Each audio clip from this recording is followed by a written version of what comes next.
मेरे को एक एसएमएस के जरिए किसी ने धमकी दी थी, तो मैंने 5 दिन पहले कंसर्न इंस्पेक्टर को लेटर लिखकर ये बताया। वो टेलीफोन तो भारत सरकार का भी है। 2014 से अब तक कितना डेट हुआ? पर कैपिटा बड़ा देश का आपको मालूम, भारत का per capita is lesser than Bangladesh, the lowest per capita in G20। अब उस पे अब आप लोग नहीं बोलेंगे आप ये बात? हाँ, कहाँ टमाटे मिल रहे आपको? टमाटे कितने मिल रहे? पेट्रोल कितने मिल रहा? डॉलर का रेट क्या है? ऐसा मत बोलो। ये व्हाट्सएप यूनिवर्सिटी का मेरे से मुकाबला नहीं कर सकते आप। सर, और एक अच्छी बात है। हाँ, अच्छी बात है। हाँ,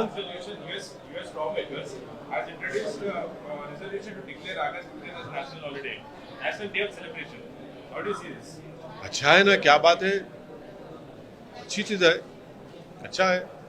15 अगस्त को मना रहे हैं तो क्या है, उससे बुरी बात क्या है? भारत की आजादी का दिन है, यौम आजादी है, और इस आजादी की लड़ाई में कोई संघ परिवार का रोल नहीं था। एक बात समझिए आप, बात नहीं था, उसमें कोई रोल नहीं था।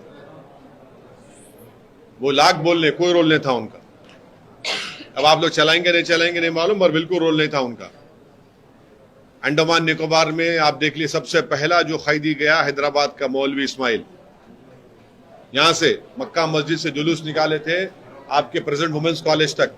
जुम्मे की नमाज के बाद जुलूस निकला, पकड़े गए, और पहला खैदी वहां पर गया मौलवी इस्माइल। जम्मू कश्मीर में खासतौर पर वैली में सर तिरंगा यात्रा काफी सक्सेसफुली और काफी। अरे इलेक्शन करा दीजिए ना फिर। सक्सेसफुल तिरंगा यात्रा तो इलेक्शन क्यों नहीं करा रही थी? जब तिरंगा यात्रा सक्सेसफुल है जम्मू कश्मीर में, तो इलेक्शन करवा दीजिए ना। कौन रोक रहा है आपका इलेक्शन कराने से? हर चीज सक्सेसफुल हो रही है, इलेक्शन क्यों नहीं होता फिर? इलेक्शन करवाइए जम्मू में, जम्मू कश्मीर में, लद्दाख में इलेक्शन करवाइए। चलिए, असेंबली का इलेक्शन करवाइए।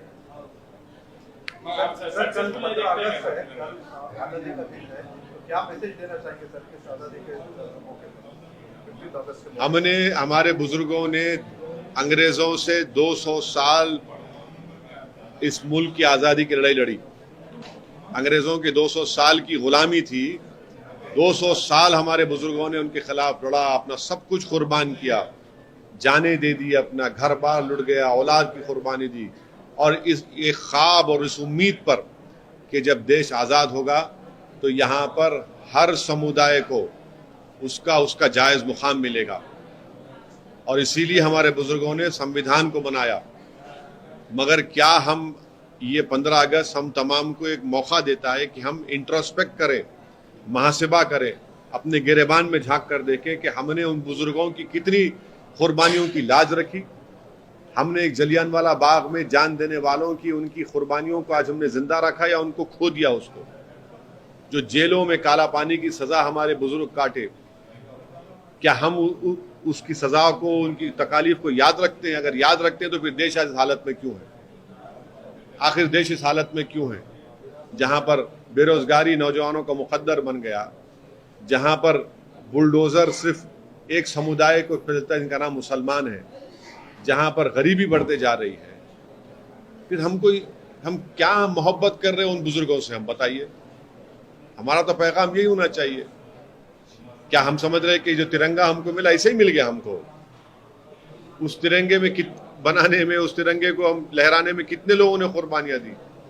एक नहीं, दो नहीं, हजारों नहीं, लाखों थे उसमें। यही हमको समझने की जरूरत है आज।